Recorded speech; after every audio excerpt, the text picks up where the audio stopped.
विज्ञान भैरव तंत्र ओशो। विज्ञान भैरव तंत्र का जगत भौतिक नहीं है, भौतिक नहीं है, वो दार्शनिक भी नहीं है।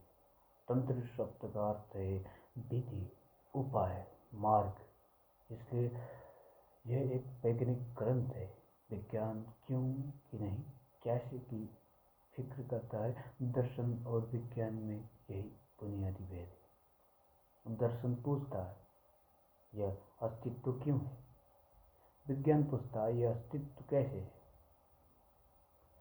जब तुम के कैसे का प्रश्न पूछते हो तब उपाय, विधि महत्वपूर्ण हो जाते, तब सिद्धांत व्यर्थ हो जाते, अनुभव केंद्र बन जाता है। विज्ञान का मतलब है चेतना, और भैरव का विशेष शब्द है तांत्रिक शब्द, जो परागामी के लिए कहा जाता है। इसलिए शिव को भैरव कहते हैं और देवी को भैरवी। ये जो समस्त द्वैत के पार चले जाते हैं। पार्वती कहती हैं कि आपका सत्य रूप क्या है, ये आपका आश्चर्य भरा जगत क्या है, इसका बीज क्या है, विश्व चक्र की धुरी क्या है। यह चक्र चलता ही जाता है, महापरिवर्तन, सतत प्रवाह। इसका मध्य बिंदु कहाँ है, क्या है, इसकी धुरी कहाँ है, असल केंद्र कहाँ है। रूपों पर छाए लेकिन रूप के परे यह जीवन क्या है, और देश और काल, नाम और प्रत्यय के परे जाकर हम इसमें कैसे पूर्णतः प्रवेश करें। मेरे संजय निर्मूल करें, भैरवी ने कहा। लेकिन संशय निर्मूल कैसे होंगे, किसके ऊपर से? क्या कोई उत्तर है जो कि मन के संशय दूर कर दे? मन की ही संशय है। जब तक मन नहीं मिटता है, संशय निर्मूल कैसे होंगे? शिव उत्तर देंगे। उनके उत्तर में सिर्फ विधियां है, सबके पुरानी, सबसे पुरानी, सबसे प्राचीन विधियां। लेकिन तुम उन्हें आधुनिकता और आध्यात्मिक भी कह सकते हो, क्योंकि उनमें जोड़ा नहीं जा सकता, जुड़ नहीं जा सकता। वो पूर्ण है, उनमें कुछ जोड़ के कुछ नया बनाया नहीं जा सकता। वह पूर्ण है। 112 विधियां, उनमें सभी संभावनाओं का समावेश है। मन को शुद्ध करने के, मन के अतिक्रमण के सभी उपायों में समाये है। शिव की 112 विधियों में एक और विधि नहीं जोड़ी जा सकती, कुछ जोड़ने की गुंजाइश भी नहीं है। यह सर्वांगीण है, संपूर्ण है और अंतिम है। यह सबसे प्राचीन है और साथ ही सबसे आधुनिक, सबसे नवीन, सबसे अत्याधुनिक भी है। पुराने पर्वतों की भांति ये तंत्र पुराने, शाश्वत जैसे लगते हैं, और साथ ही सुबह के सूरज के सामने खड़े ओस कण की भांति नए भी है, एकदम नए। ये इतने ताजे भी हैं। ध्यान की इन 112 विधियों से मन के रूपांतरण का पूरा विज्ञान निर्मित हुआ है। मन के विज्ञान और मन का रूपांतरण, एक एक कर हम उनमें प्रवेश करेंगे, एक एक कर। पहले हम उन्हें बुद्धि से समझने की चेष्टा करेंगे, लेकिन बुद्धि को मात्र एक यंत्र की तरह काम में लाओ, मालिक की तरह नहीं। समझने के लिए यंत्र की तरह उपयोग करना पड़ेगा, लेकिन उसके जरिए नए व्यवधान मत पैदा करो। जिस समय हम इन विधियों की चर्चा करेंगे, तुम अपने पुराने ज्ञान को, पुरानी जानकारियों को एक किनारे धर देना, उन्हें अलग ही रख देना, अलग करके रख देना। ये रास्ते की धूल भरे, पुरानी जानकारी, पुराने ज्ञान सबको एक कोने में रख देना है। वो सिर्फ एक धूल की कण है और कुछ भी नहीं। इन विधियों का साक्षात्कार निश्चित ही सावचेत मन से करो, लेकिन तर्क को हटा कर करो। इन इस भ्रम में मत रहो कि विवाद करने वाला मन सावचेत मन है। वो नहीं है, क्योंकि जिस क्षण तुम विवाद में उतरते हो उसी क्षण सजगता हो जाती है। सावचेत नहीं रहते हो तुम तब वहाँ हो ही नहीं सकते। ये विधियाँ किसी धर्म की नहीं है। ये ठीक वैसे ही हिंदू नहीं है जैसे शाश्वत सापेक्षवाद का सिद्धांत आइंस्टाइन के द्वारा प्रतिपादित होने के कारण यहूदी नहीं हो जाता है, वैसे ये किसी धर्म के नहीं है। रेडियो टेलीविज़न ईसाई नहीं है। ये विधियाँ हिंदुओं की इजाज़त अवश्य है, लेकिन ये स्वयं हिंदू नहीं है। ये शाश्वत है, इसलिए इन विधियों में किसी धार्मिक अनुष्ठान का उपयोग नहीं रहेगा। किसी मंदिर की जरूरत नहीं है। तुम स्वयं मंदिर हो। तुम ही प्रयोगशाला हो। तुम्हारे भीतर ही पूरा प्रयोग होना है और होने वाला है, और विश्वास की भी जरूरत नहीं है। तंत्र धर्म नहीं है, विज्ञान है। इसको जानना होगा। धर्म को विश्वास किया जाएगा, लेकिन विज्ञान को जानना जरूर है। किसी विश्वास की जरूरत नहीं है इसमें। कुरान या वेद में बुद्ध या महावीर में आस्था रखने की आवश्यकता नहीं है। नहीं किसी विश्वास की आवश्यकता है। प्रयोग करने का महासाहस पर्याप्त है, लेकिन प्रयोग करना होगा। प्रयोग करने की हिम्मत काफी है। एक मुसलमान प्रयोग कर सकता है या कुरान के गहरे अर्थों को उपलब्ध हो जाएगा। एक हिंदू अभ्यास कर सकता है और वो पहली दफा जानेगा कि वेद क्या है, उपनिषद क्या है। वैसे ही एक जैन भी प्रयोग करेगा, इस साधना में उतरेगा। बौद्ध इस साधना में उतर सकता है, एक ईसाई इस साधना में उतर सकता है। वो जहाँ है तंत्र उन्हें आत्म काम करेगा। उनके द्वारा अपने चुने हुए रास्ते जो भी हों, तंत्र सहयोगी होगा। यही कारण है कि जन साधारण के लिए तंत्र नहीं समझा गया। और सदा ये होता है कि जब तुम किसी चीज को नहीं समझते हो तो उसे गलत जरूर समझते हो, क्योंकि तब तुम्हें लगता है कि समझते जरूर हो, तुम रिक्त स्थान में बने रहने को राजी नहीं हो।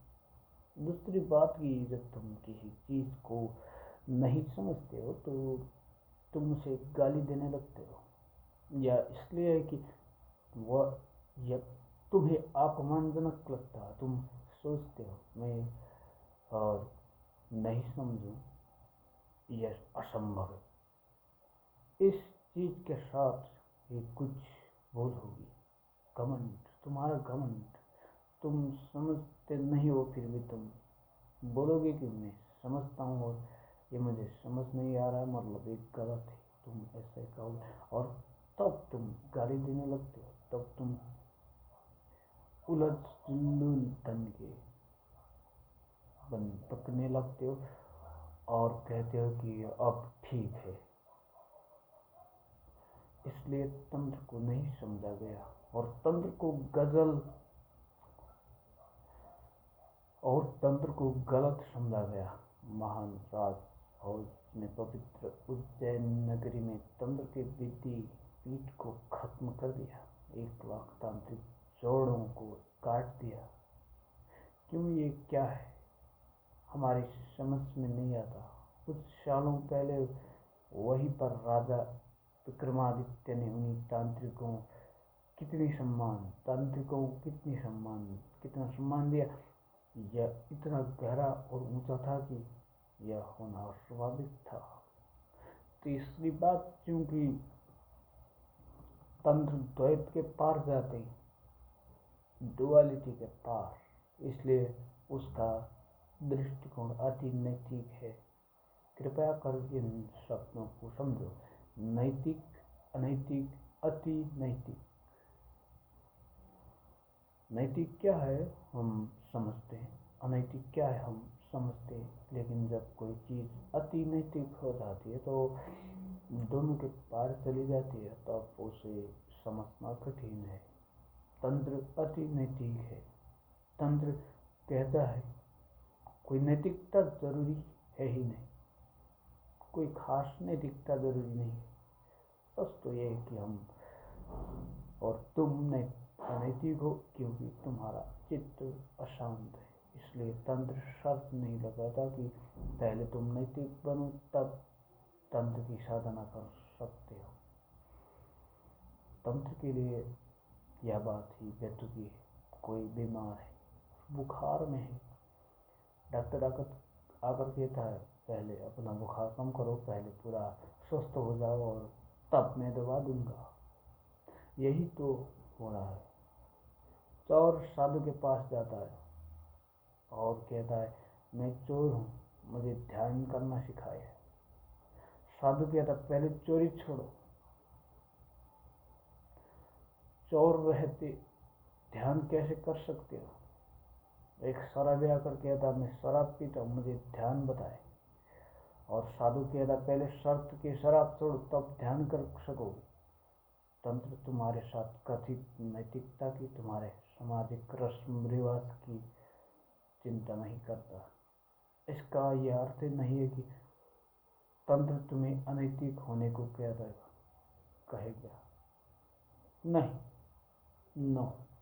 तंत्र जब तुम्हारी नैतिकता की ही इतनी परवाह नहीं करता तो वह तुम्हें अनैतिक होने को नहीं कह सकता। तंत्र तो वैज्ञानिक विधि बताता है कि कैसे चित्त को बदला जा सकता है। और एक बार चित्त दूसर हुआ कि तुम्हारा चरित्र दूसरा हो जाएगा। एक बार तुम्हारे ढांचे का आधार बदला कि पूरा इमारत दूसरा हो जाएगा। इसी अति नैतिक सुझाव के कारण तंत्र तुम्हारे तथाकथित साधु महात्माओं को बर्दाश्त नहीं हुआ। वह सब इसके विरोध में खड़े हो गए, क्योंकि अगर तंत्र सफल होता है तो धर्म के नाम पर चलने वाली सारी नासमझी समाप्त हो जाएगी।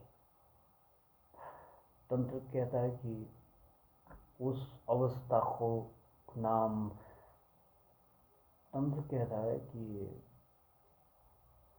उस अवस्था का नाम भैरव है जब मन नहीं रहता, मन अमन की अवस्था में प्रवेश करता है।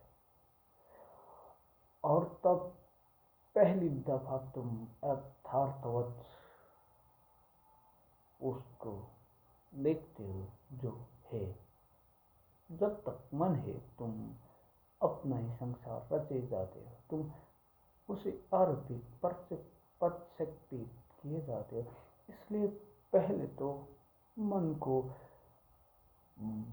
बदलो, मन को बदलो और तब मन को अमन में बदलो। और ये 112 विधि सभी लोगों के काम आ जा सकती है। हो सकता है कोई भी विशेष उपाय तुमको ठीक ना पड़े, इसलिए तो शिव अनेक उपाय बताए चले जाते हैं। 112 विधियां, कोई एक विधि चुन लो जो तुमको जच जाए। और यह जानना कठिन नहीं है कि कौन सी विधि तुम्हें जचती है। हम यहाँ प्रत्येक विधि को समझने की कोशिश करेंगे। तुम अपने लिए वह विधि चुन लो जो कि तुम्हारे मन को रूपांतरित कर दे। यह बौद्धिक समझ बुनियादी तौर से जरूरत है, लेकिन अंत नहीं है। जिस विधि को भी चर्चा में यहाँ करूँ उसको प्रयोग करो। सच में यह है कि सच इसमें यह है कि जब तुम अपनी सही विधि का उपयोग करते हो तब झट से उसका तार तुम्हारे किसी तार से लगाकर बज सकता है। एक विधि लो, उसके साथ 3 दिन खेलो। अगर तुम्हें उसके साथ निकटता की अनुभूति हो तो अगर उसके साथ तुम थोड़ा स्वस्थ महसूस करो, अगर तुम्हें लगे कि यह तुम्हारे लिए है, तो फिर उसके प्रति गंभीर हो जाओ। तब दूसरी विधियों को भूल जाओ, उनमें खेलना बंद करो और अपनी विधि को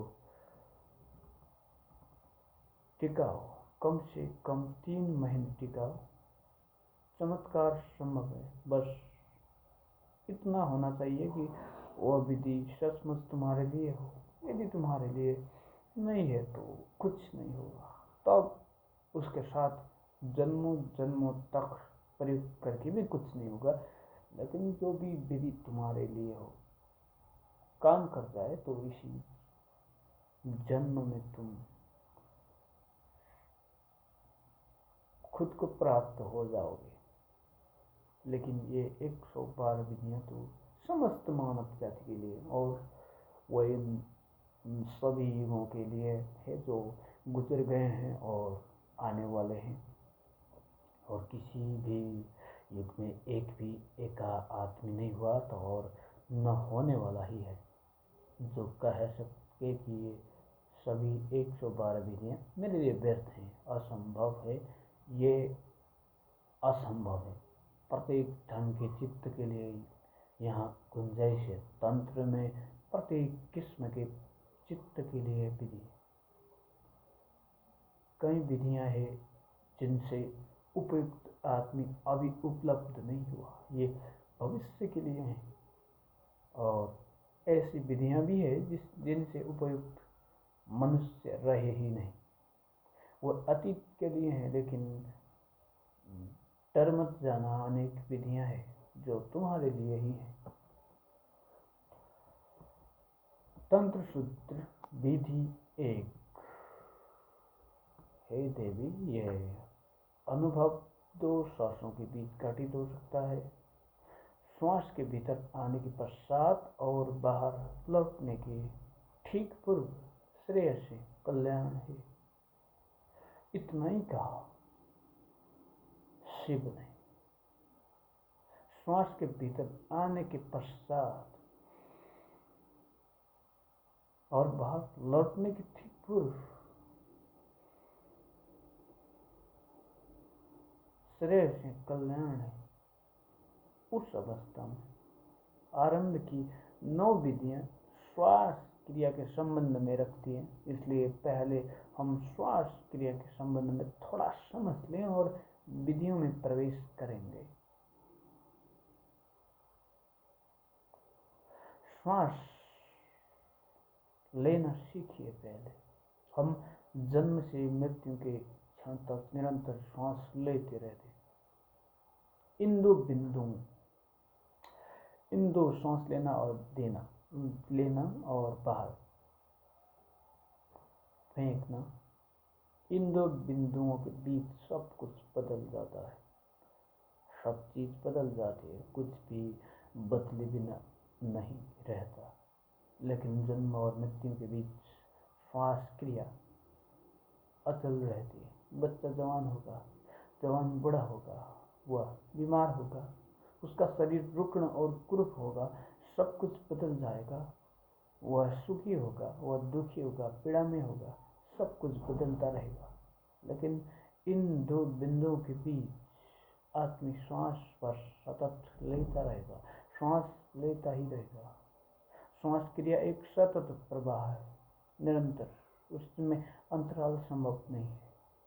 अगर तुम एक क्षण के लिए भी श्वास लेना भूल जाओ तो तुम समाप्त हो जाओगे।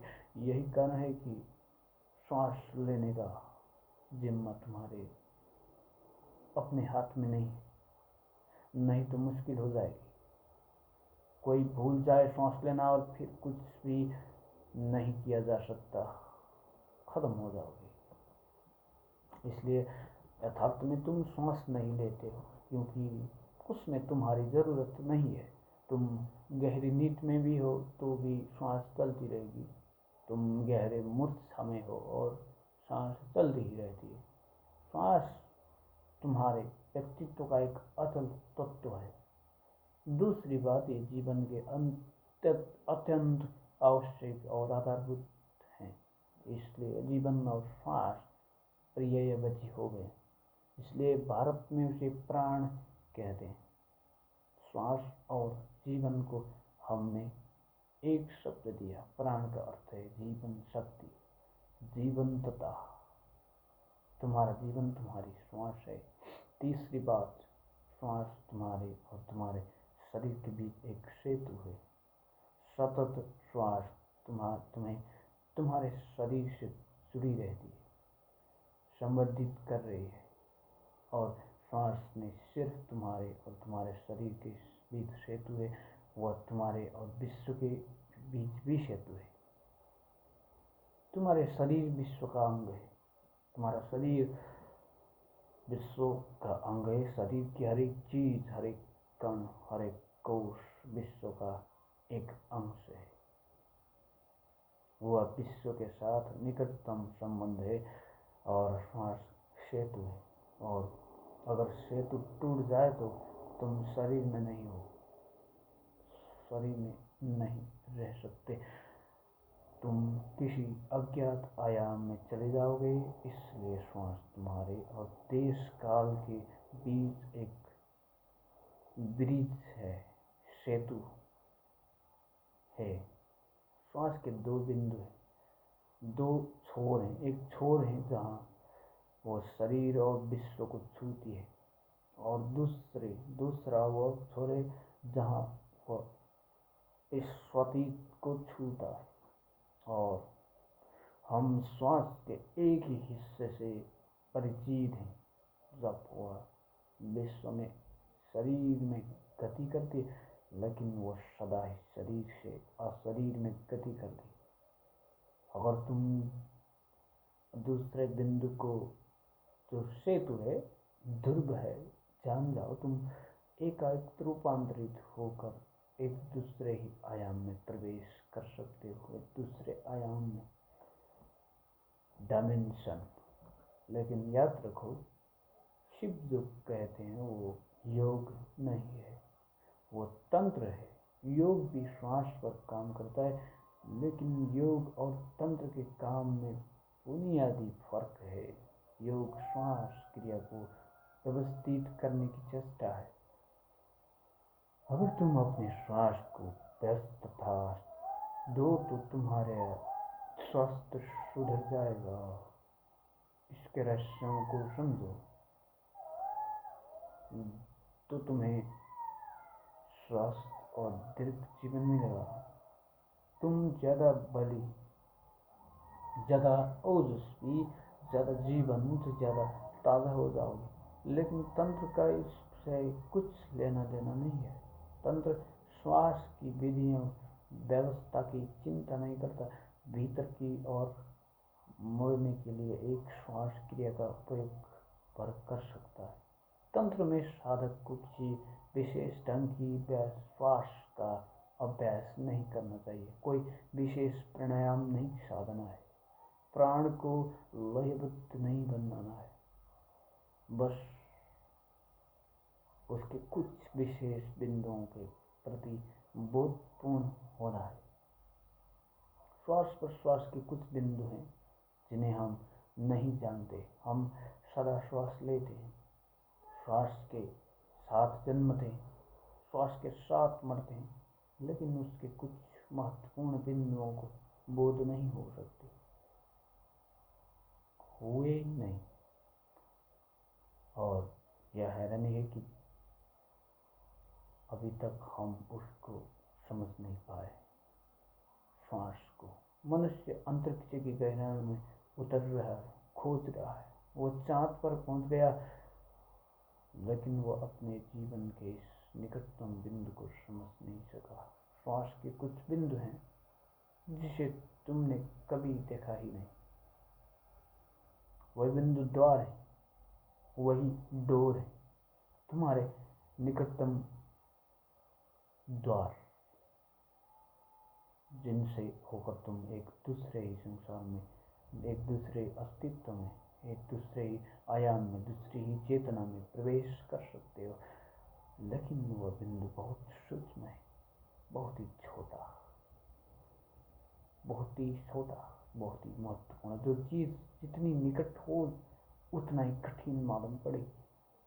श्वास तुम्हारे से इतना ही करीब है कि उसके बीच स्थान ही नहीं बना सकता, या इतना अल्प स्थान है कि उसे देखने के लिए बहुत सूक्ष्म दृष्टि चाहिए, तभी तुम इन बिंदुओं के प्रति बोधपूर्ण हो सकते हो। ये बिंदु इन विधियों के आधार है। शिव उत्तर दे रहे हैं, हे देवी, ये अनुभव दो श्वास के बीच घटित हो सकता है, श्वास के भीतर आने के पश्चात और बाहर लौटने के पूर्व। श्रेयसी कल्याण। इस पूरी विधि के बारे में कल से बात करेंगे। For now I am switching off.